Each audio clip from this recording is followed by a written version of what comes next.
What actually is an essential oil? Let's take a look at that. A lot of people have heard the term essential oil, but don't actually know what an essential oil is. In the simplest of terms, it's the life force of a plant. It's the liquid form of the chemical composition of the plant. All plants are made of chemicals. We're all made of chemicals. Each chemical composition for every plant varies, and sometimes it varies within the plant. I'll talk about that in an upcoming video. Each essential oil can contain a variety of phenols, terpenes, ketones, acids, esters, oxides, just to name a few. Every plant has a different composition, and every essential oil does different things. Depending on where the plant is grown, when it's harvested, how it's harvested, how it is either distilled or basically extracted from the plant, those all affect the essential oil itself.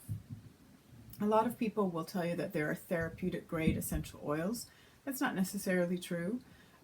The quality of an essential oil can differ, and that's why it's important to know where you're getting your essential oils from, where they're sourced, how they're grown, all of those bits and pieces that fall into how the essential oil ends up being made. While an essential oil is an actual oil, it doesn't come across the same way as we think of traditional oils. They aren't greasy, and they tend to be more water-like in consistency, most of them. Some are thicker, but most of them tend to have a water-like consistency to them. But it is important to remember that they are actually oils, so they don't mix with water.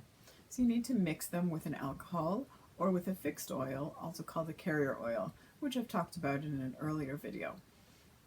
In order to use an essential oil, if you're putting it on your skin, you should mix it with something. If you're using it in a room spray, it's often mixed with an alcohol so that it disperses into the air better. If you're using it in a diffuser, you're putting it in directly into a diffuser, just as the essential oil itself.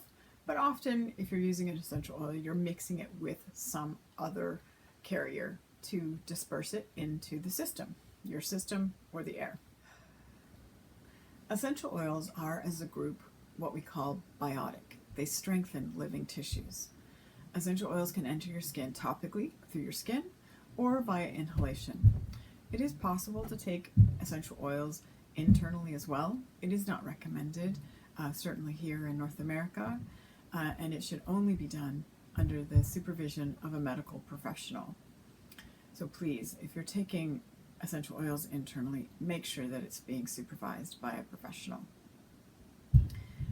Essential oils enter your body and they go into your bloodstream, and through your bloodstream they travel through your system.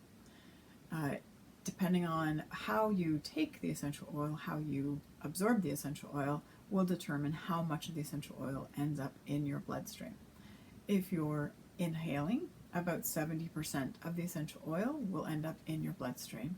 If you're applying it topically with a cream or an oil or a lotion, then about 10% of the essential oil will end up in your bloodstream. All of the essential oils will get processed through your liver and your kidneys, and it takes about 7 hours from the time essential oil enters your system for it to leave your system. And it will leave your system through urine, feces, perspiration, or exhalation. There is a misconception that essential oils are better absorbed through sweat, through the sweat glands, or through the hair follicles. That's generally considered incorrect. As we said earlier, essential oils are an oil, so they don't mix with water. Therefore, they also don't mix with sweat. And both the sweat glands and your hair follicles are moving in the wrong direction. They're both passages that are moving outwards from your body as opposed to inwards from your body. So generally it's accepted that if it's being applied topically to your body, that it is going through your lipid system into your bloodstream. Sometimes people talk about the therapeutic essential oils. There isn't really a therapeutic level of essential oil. Every essential oil is different, even within the same type of essential oil. So there can be many different types of lavender essential oil. It's important to know where your essential oil comes from.